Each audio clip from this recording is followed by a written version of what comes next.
মায়ারমার সীমান্ত সড়ক। আসসালামু আলাইকুম, কী অবস্থা, কেমন আছেন? আশা করি আপনারা সবাই ভালো আছেন। আপনাদের দোয়া ও ভালোবাসা আমিও ভালো আছি। আপনাদের জন্য সুন্দর একটা দৃশ্য নিয়ে আসছি, যে আপনারা অনেকে দেখেছেন, অনেকে দেখেন নাই। আমি জানি যে আমার মতে অনেকে এটা এই জায়গাটা আপনারা দেখেন নাই। কথায় কি গেছি বুঝছেন নি? এটা হচ্ছে যে মায়ারমার সীমান্ত সড়ক। মায়ারমার যে আমরা পাশে যে রোড করতেছি, এটা হচ্ছে সেই রোড। কথা কি গেছি, কথা বুঝছেন না? তো এই রোডটা করতে আমাদের জীবনে অনেক ঝুঁকি নিয়ে এই কাজটা করতে হয়েছে।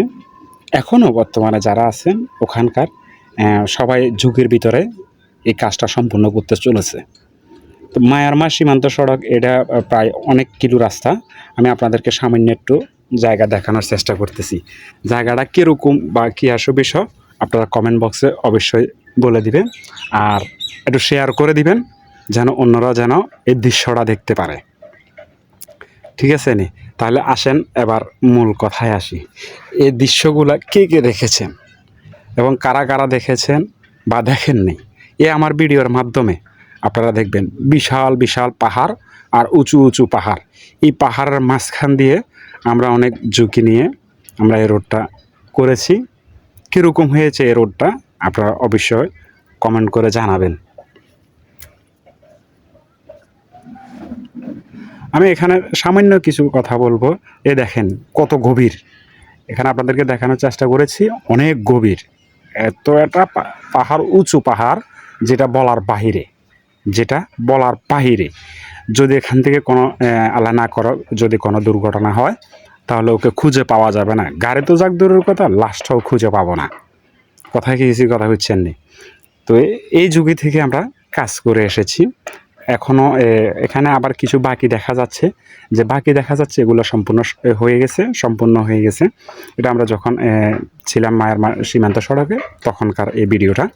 তারপর আমি আপনাদেরকে দেখানোর চেষ্টা করতেছি। অনেকে বলবেন যে বাইরে এটা কোন জায়গা? এটা হচ্ছে যে মায়ারমার সীমান্ত সড়ক। এটা জায়গাটা কিন্তু পর্যটক হিসাবে অনেক সুন্দর হবে, কিন্তু ওখানে হয়তো ঢোকা নিষিদ্ধ করবে আমাদের যে বিজিবি বা বর্ডার গার্ড ব্যাটালিয়ন আছেন, ওনারা হয়তো এখানে ঢোকা নিষিদ্ধ করবেন।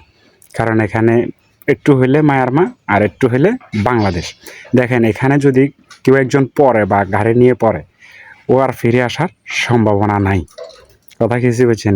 দেখেন কত, একবার আমরা পাহাড়ের টপের উপর দিয়ে আমরা রোডটা নিয়েছি, কিন্তু যখন আমরা রোড সম্পূর্ণ করেছি তখন দেখতে অনেক ভালো লেগেছে।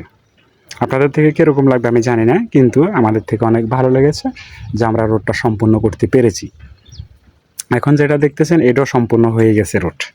এখন আর কোথাও বাকি নাই, ওগুলো সব সম্পূর্ণ করে ফেলেছি আপনাদের দোয়ায়। কিন্তু আমরা ওখান থেকে এখন ফিরেও